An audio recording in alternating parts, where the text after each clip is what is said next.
પ્રમાણે ખરેખર એવા ગુરુ પ્રાપ્ત થાય તો આપણે મોક્ષ પ્રાપ્ત કરી શકીએ.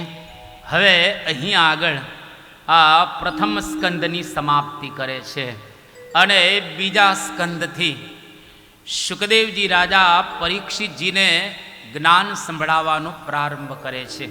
અને પરીક્ષિત રાજાએ પ્રશ્ન પૂછ્યો કે ભગવાન, 7 દિવસની અંદર હું મરવાનો છું તો મારે શું સાંભળવું જોઈએ, મારે કોનું સ્મરણ કરવું જોઈએ અને મારે શું કરવું જોઈએ એ તમે મને બતાવો.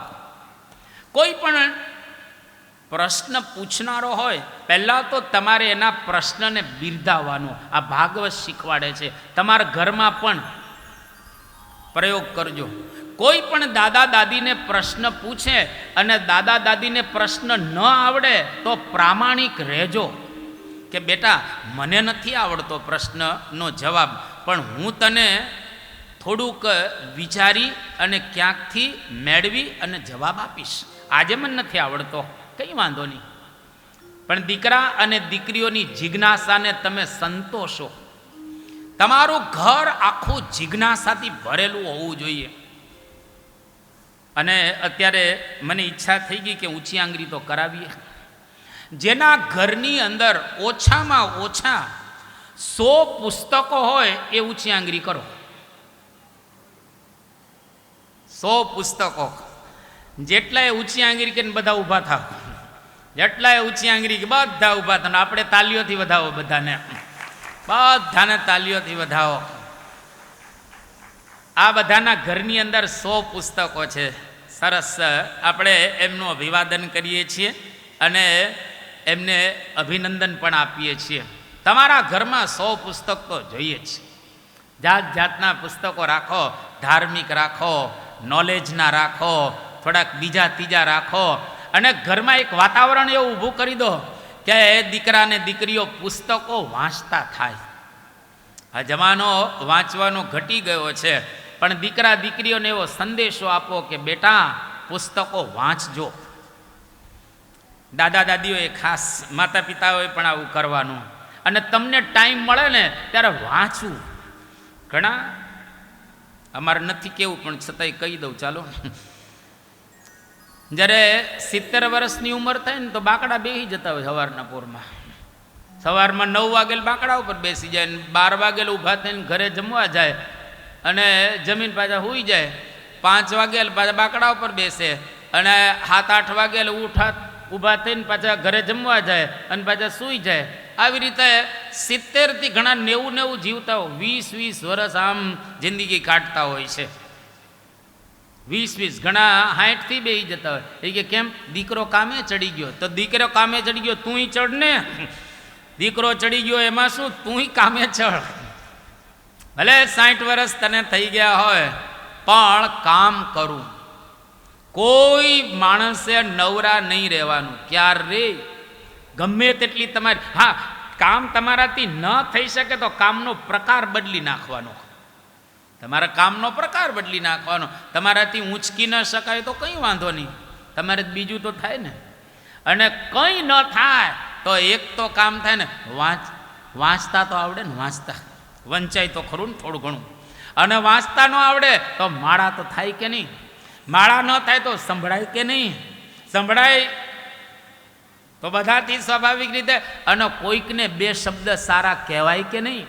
આડોશ પાડોશમાં નીકળો ને, આડોશ પાડોશની અંદર જઈ અને લોકોને સત્સંગ કરાવો અને આખું એક વાતાવરણ બદલી જાય. તમારા ઘરની અંદર વાતાવરણ આખું બદલાય.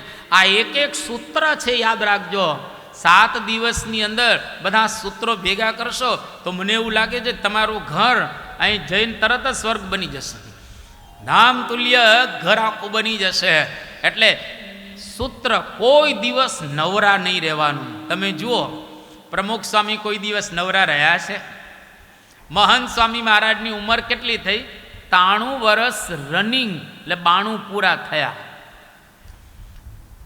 આમાં કોઈ 90 નો બેઠો હોય તો ઊંચી આંગળી કરો.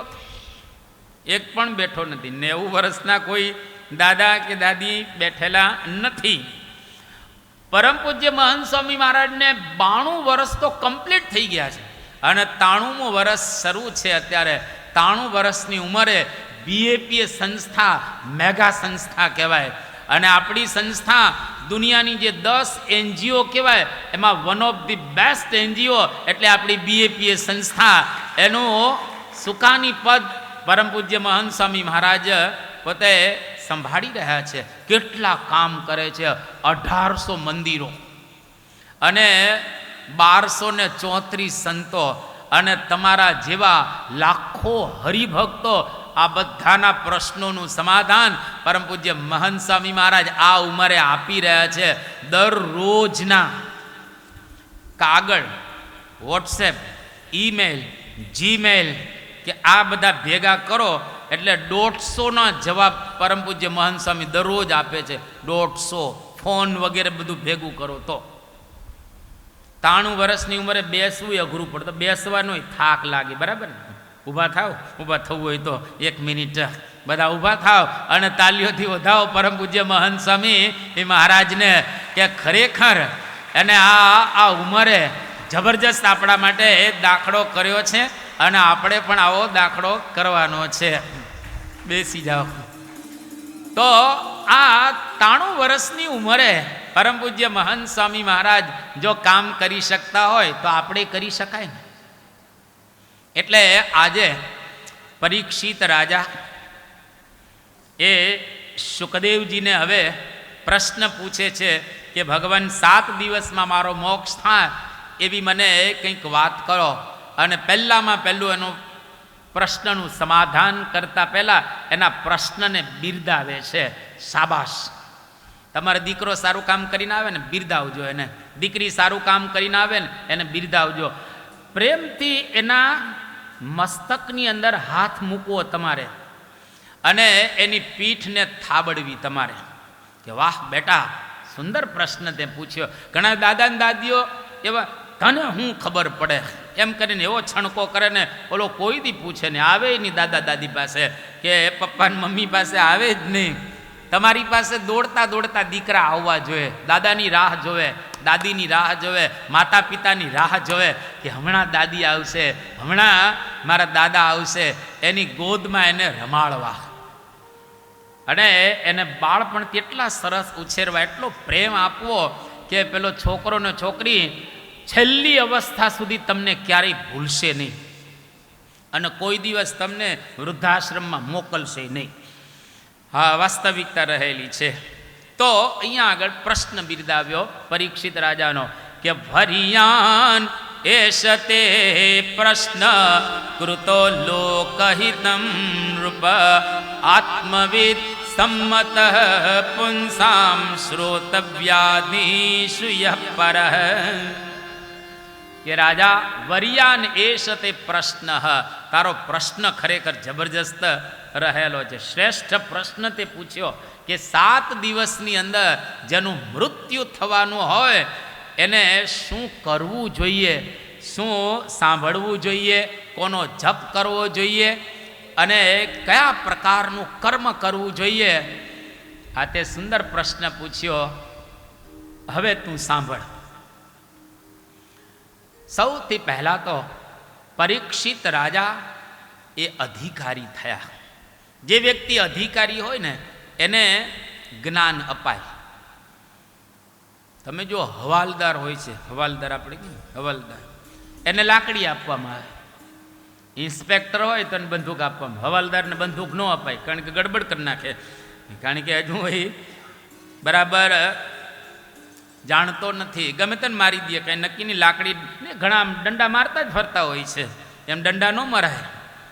ઇન્સ્પેક્ટર હોય ત્યારે એને રિવોલ્વર આપવામાં આવે. અધિકારી, એમ અધિકારી આપણે થઈએ તો ગુરુ આપણને જ્ઞાન આપે. આજે પરીક્ષિત રાજા અધિકારી બની ગયા અને સુખદેવજી હવે જ્ઞાન આપવાનું પ્રારંભ કરે છે.